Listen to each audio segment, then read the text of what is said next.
Assalamualaikum dan salam sejahtera. Saya Siti Nurdiati Zaidi dalam Dunia 11 Pagi.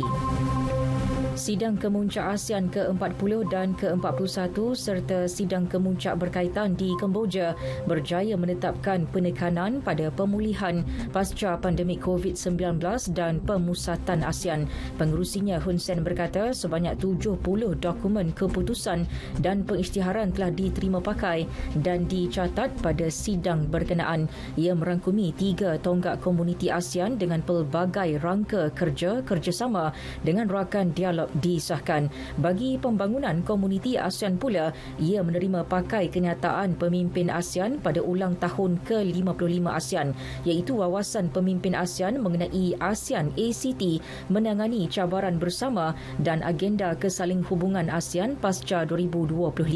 Selepas Kemboja, Indonesia bakal menjadi tuan rumah ASEAN bagi tahun 2023.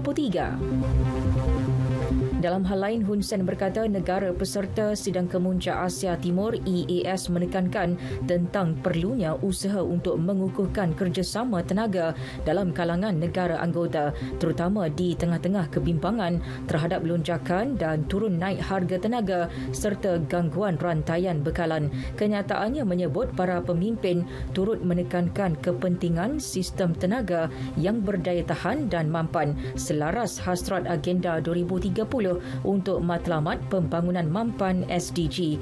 EAS diadakan serentak dengan Sidang Kemuncak ASEAN ke-40 dan ke-41 dan Sidang Kemuncak berkaitan yang berlangsung selama 3 hari dan berakhir semalam. Sementara itu, Perdana Menteri Australia Anthony Albanese menyifatkan pertemuan dengan rakan sejawatan dari China Li Keqiang sebagai sesuatu perkembangan positif dan membina. Kedua-dua pemimpin itu mengadakan pertemuan di luar Sidang Kemuncak ASEAN dan sidang-sidang berkaitan di Phnom Penh, Kemboja. Tegas Albanese, Canberra berminat untuk menamatkan hubungan dingin dengan Beijing dan dialog penting bagi mengekalkan hubungan diplomatik kedua-dua negara. Hubungan kedua-dua negara mencecah paras terendah dalam beberapa tahun kebelakangan ini, khususnya bawah pemerintahan kerajaan konservatif terdahulu. Usaha Albanese itu disambut baik China. Gelombang haba marin di Laut Mediterranean mengancam kepupusan hidupan pantai. Suhu air laut kini dilaporkan semakin panas, terpanas sejak 20 tahun lalu. Menurut pakar ekologi marin di Institut Sains Marin Sepanyol, Joaquim Garabo, sejak September lalu, populasi ikan dan beberapa hidupan laut lain mati secara serentak di Sepanyol dan Perancis. Turut mengalami kerosakan teruk adalah terumbu karang. Di Tunisia pula, katanya, kekurangan bekalan ikan, sotong dan sumber laut yang lain menjejaskan pendapatan nelayan. Satu letupan mengejut berlaku di Istiqlal Avenue, Istanbul, Turki. Letupan membunuh 6 orang awam manakala berpuluh-puluh yang lain cedera. Gegaran, kepulan asap hitam dan bunyi siren kecemasan turut mengejutkan orang ramai di kawasan padat pelancong tersebut. Ledakan turut merosakkan kawasan sekitar dan meninggalkan kawah besar. Presiden Recep Tayyip Erdogan mengutuk serangan itu dan menyifatkannya sebagai satu perbuatan keji.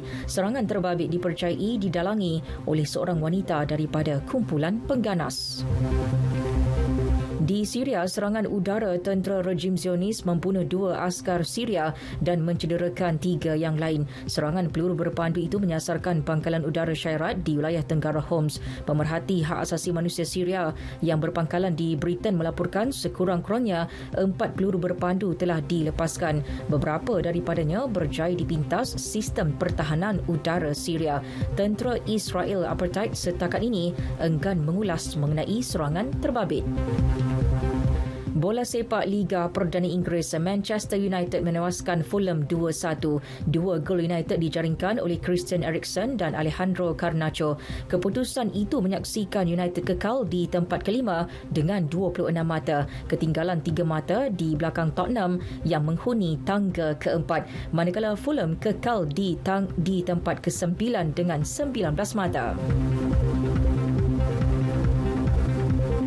Sekian berita yang disunting oleh Zamzuri Zawawi dari Pusat Berita RTM. Yang sahih di RTM, #MyPRU15. Assalamualaikum dan salam keluarga Malaysia.